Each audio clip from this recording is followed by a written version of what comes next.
और ऐसे तबके से उठते आई हैं जो जनजातीय वर्ग से। तो मेरे कहने का मतलब यह है कि जहाँ तक लगता है कि महिला सशक्तिकरण का नींव रखने वाली आधुनिक भारत में वो प्रथम महिला जो महारानी अहिल्याबाई होलकर। तो इस तरह से हम देखते हैं कि महिला सशक्तिकरण का जो दौर आज चल रहा है, उसी के बीच में आप इन्हीं के उत्पाद के रूप में आगे चल के आप 1857 की क्रांति में महारानी लक्ष्मीबाई को भी देख सकते हैं, जो कि यह परंपरा कंटिन्यू चलती चली आ रही है।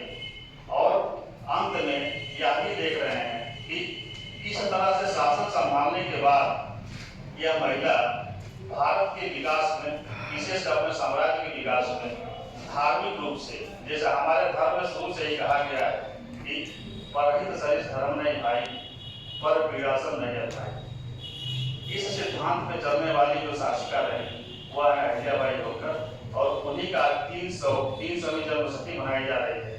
तो इसलिए इनसे आप लोग प्रेरणा लीजिए और इनके रास्ते चलने का प्रयास कीजिए। चलिए फिर इसी के साथ मैं अपने वाणी को विराम देता हूँ। सराहनीय कुछ बताइए।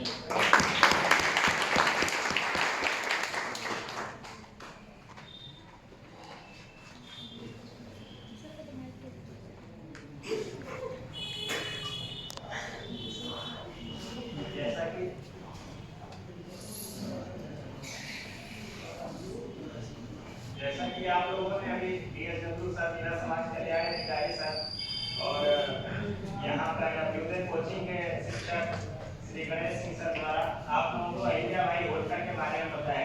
कल मैं आया था तो मैंने इनके बारे में एक संक्षिप्त विवरण आप लोगों को दिया था।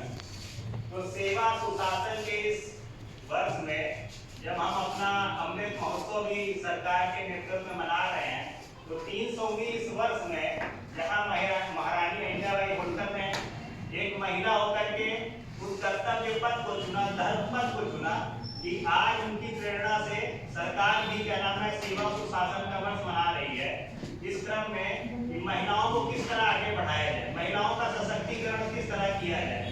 तो कहीं ना कहीं ऐसी महिलाएं जिस 300 वर्ष में जब बाल विवाह जैसे प्रथा प्रचलन में थी, अंग्रेजों का शासन था, संस्कृति किस तरह अंग्रेजी संस्कृति को पोषित किया जा रहा था, उस संस्कृति के चरण में भी इन्होंने भारतीय संस्कृति को किस ऊंचाइयों तक ले गए। आज जो काशी विश्वनाथ मंदिर आप देख रहे हैं, ये कहीं ना कहीं महारानी अहिल्याबाई होलकर की देन है, जिसे औरंगजेब ने क्षतिग्रस्त कर दिया था। महारानी अहिल्याबाई होलकर ने धर्म की स्थापना की। इस तरह उन्होंने सोमनाथ मंदिर, मतलब कश्मीर से लेकर कन्याकुमारी तक इन्होंने हिंदू धर्म संस्कृति का पुनर्जागरण कराया, सिर्फ एक महिला होकर के।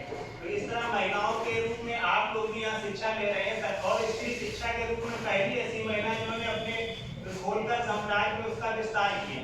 तो सरकार भी इसी तरीके अभ्युदय कोचिंग में भी महिलाएं को प्रवेश दिया जाता है कि वो आगे बढ़ करके आगे नेतृत्व संभाले, IAS PCS बने। जिस तरह सर ने अभी सेना में लेफ्टिनेंट के रूप में महिलाओं का उदाहरण दिया, उसी तरीके आप लोग भी उसको आगे बढ़ सकते हैं। अभी हाल ही में यूपी पुलिस भर्ती हुई थी, उसमें भी करीब 22 से 23% महिलाएं कहीं ना कहीं उस नेतृत्व में आई, महिला पुलिस बनी। तो सरकार का उद्देश्य यही है कि किस तरह हम अपने समाज का एक वर्ग जो पितृसत्तात्मक समाज है, उस पितृसत्तात्मक समाज के इस व्यू को तोड़ा जाए और किस तरह महिलाओं को आगे लाया जाए। तो सरकार का उद्देश्य यही है इस माध्यम से इस तरह हम अपने जो ऐतिहासिक व्यक्तित्व है इनके बारे में जाने समझे, इन्होंने कैसे संघर्षों से अपने आप को ऊपर उठाया है। तो आज तो इतना ग्लोबलाइजेशन है, वैसे